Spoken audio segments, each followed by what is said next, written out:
ومن شر النفاثات في العقد ومن شر حاسد إذا حسد ও আল্লাহ, হিংসুকের হিংসা থেকে তুমি আল্লাহ আমাকে বাঁচাও। হিংসা কিন্তু মারাত্মক গুনার নাম।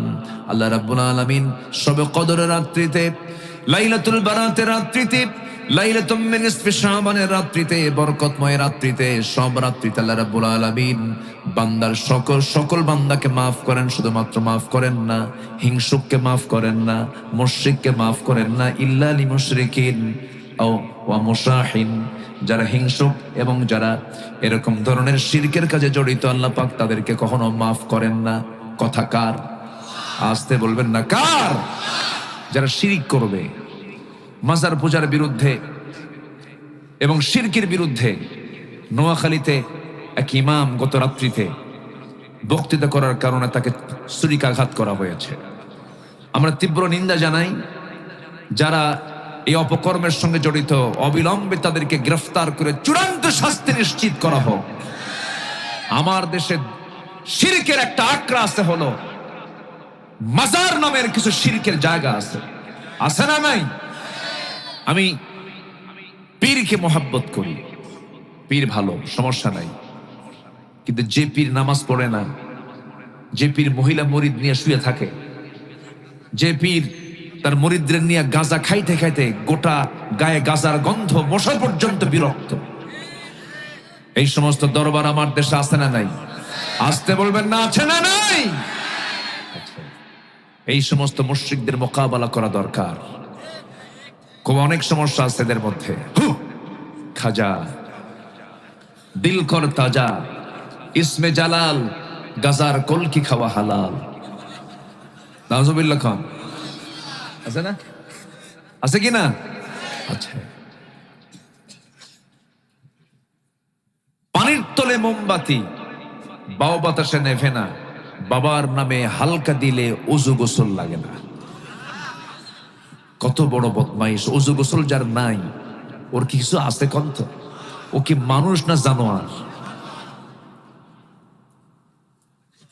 আমি জাতিকে একটা বিষয়, আমি বহুদিন যাবৎ, প্রায় 26 বছর তো হয়ে গেল এই মাহফিল অঙ্গনে, আমি এত ওয়াজ করলাম নেশা নিয়া, নেশা কমলো না। খুঁজুর ওয়াজ করেন, শুনবো, কিন্তু মানবো না। এই জাতি ভাত বেশি খায় না, বিড়ি বেশি খায়। এত বিড়ি খায়। মাহফিল শেষে, মাহফিলের শ্রোতাগুলো আসে আওয়াজ শোনার জন্য। মাহফিল শেষে যখন মোস্তাফা করি, সবার সঙ্গে দিল থেকে মোস্তাফা করার পর যখন গাড়িতে গিয়ে বসি, দুটো হাত যখন নাকে নেই, কত বিড়ির সুগন্ধ। শীতের রাজ্যে, শীতের রাতে তো বিড়ি না খেলে তো গায়ে গরম হয় না। বিড়ি খায় বসে মাহফিল, এত বিড়ি খায়। তামাকের আবাদ এলাকায় হয় কিনা জানি না, তবে খুলনা ডিভিশনের কুষ্টিয়ার দিকে হয়, কুষ্টিয়া মেহেরপুরের দিকে, মাঠকে মাঠ, চুয়াডাঙ্গার দিকে এই তামাকের আবাদ হয়। তামাকের গাছ দেখেছেন কিনা জানি না, তামাকের পাতাগুলো বড় বড় পাতা, আর এত সুন্দর তরুতাজা, একদম মানে সবুজ, একদম গ্রিন, এত সুন্দর মানে তরুতাজা, একদম মনে হয় যে দেখেই খাই এরকম মনে হয়, এত সুন্দর পাতা। তো আমি যাচ্ছিলাম ওই দিক দিয়ে একদিন, তো মাঠকে মাঠ পড়ে আসছে, কোনো বেড়া নাই, একটা গার্ড ওয়াল দিলে পরে তো ভালো। তো একজনকে বললাম, ভাই এই বেড়া ছাড়া এগুলো কি ছাগল গরু খায় না? হুজুর, কুত্তাও খায় না। কি কথা কি বুঝতেছেন? তাহলে ছাগল গরু বোঝে এটা খাইলে পরে এটা অসুখ হয়, সমস্যা হয়। ছাগল গরু বোঝে, কে বোঝে নাই? আর কি ভাষায় কব কল?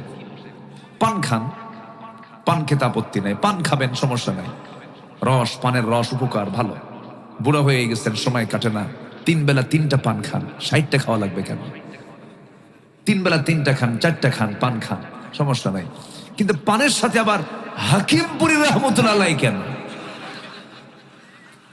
এখানেই তো প্রশ্ন। পেঁচ লাগায় দেন কেন?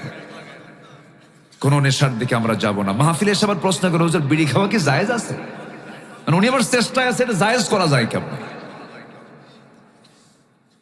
প্রতিদিন মানুষ এই নেশার কারণে লাংসে ক্যান্সার হয়ে মারা যাচ্ছে। কি প্রতিদিন মারা যাচ্ছে না বলেন তো? প্রত্যেকদিন মারা যাচ্ছেন। আপনি যান যশোরের রেকর্ড নেন, যশোর হসপিটালগুলোতে যান, আপনি রেকর্ড নেন, প্রত্যেক দিন এই কেস আছে। কারণ কি? লাংস ক্যান্সার হয়েছে কেন? বিড়ির কারণে। তো আপনি নিজেকে ধ্বংসের দিকে ঠেলে দিবেন। ওয়ালা তুলকু বিআইদিকুম ইলা তাহলুকা, নিজকে তুমি ধ্বংসের দিকে ঠেলে দিও না। কার কথা? আল্লাহর কথা। আল্লাহ পাক নেশা থেকে বাঁচান, জোরে বলি আল্লাহুম্মা আমিন। এটাও নাফসের সমস্যা। কিসের সমস্যা বলেন? নাফস, মন চায় খাই খাই, কি জন্য খাই তাও বোঝে না। এই সমস্ত ওয়াসওয়াসা থেকে বাঁচতে হবে। নফসকে পরিশুদ্ধ করব আমরা, হিংসা মুক্ত রাখবো, অহংকার মুক্ত রাখবো, অবৈধ কামনা বাসনা মুক্ত রাখতে হবে। এই নফসকে শুদ্ধ করতে পারলে চোখ ঠিক হয়ে যাবে, হাত ঠিক হয়ে যাবে, পা ঠিক হয়ে যাবে। চোখের গুনাহ হবে না, হাতের গুনাহ হবে না, পায়ের গুনাহ হবে না। চোখের গুনাহ আজকের সমাজে সবচেয়ে মারাত্মক। আজকে সন্ধ্যার দিকে কয়েকটা যুবকের সঙ্গে কথা চলছিল। যুবকরা আমাকে দেখেই বলে, হুজুর একটু নসিহা করুন, একটু ওয়াজ করুন, একটু আমাদেরকে কিছু নসিহা দেন, দু একটা নসিহা দেন।